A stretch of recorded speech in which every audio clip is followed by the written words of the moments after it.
Hello， 大家好。我喺街市見到呢條魚寫住石斑，不過我唔知佢叫咩斑，咁我買嚟試下啦。我買咗5.8英鎊，咁呢條魚半斤重，300克。我返嚟先知佢冇同我劏到，咁啊要自己劏添。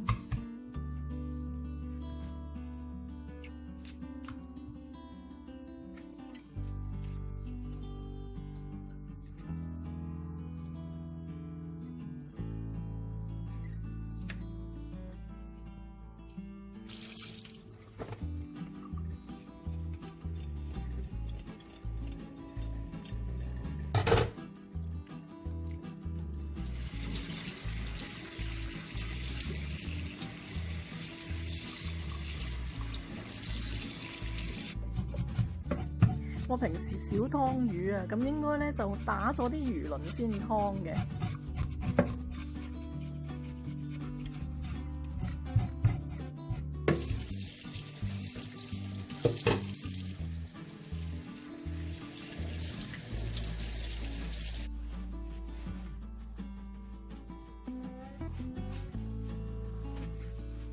條魚吸乾水，唔好忘記連個肚都要吸埋。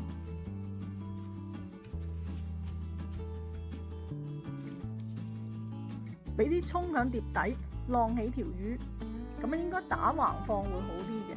但我就翻呢，我個碟呢，我就打直放。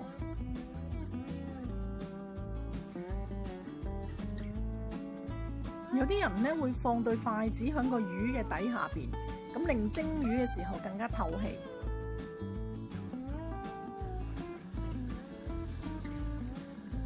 水滾落鑊。1斤重嘅魚呢就蒸6分鐘，2斤重嘅魚呢就蒸12分鐘。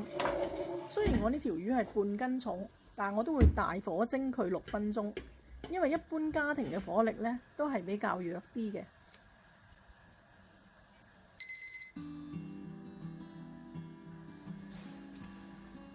我就大火蒸咗佢6分鐘。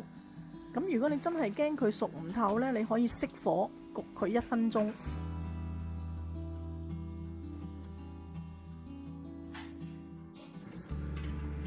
已經焗咗1分鐘，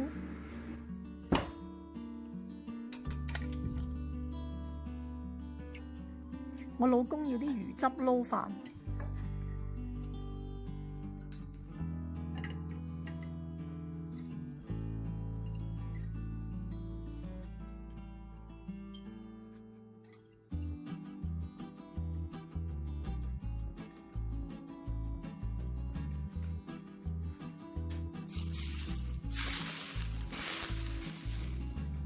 俾少少蒸魚豉油落嗰個汁鍋度。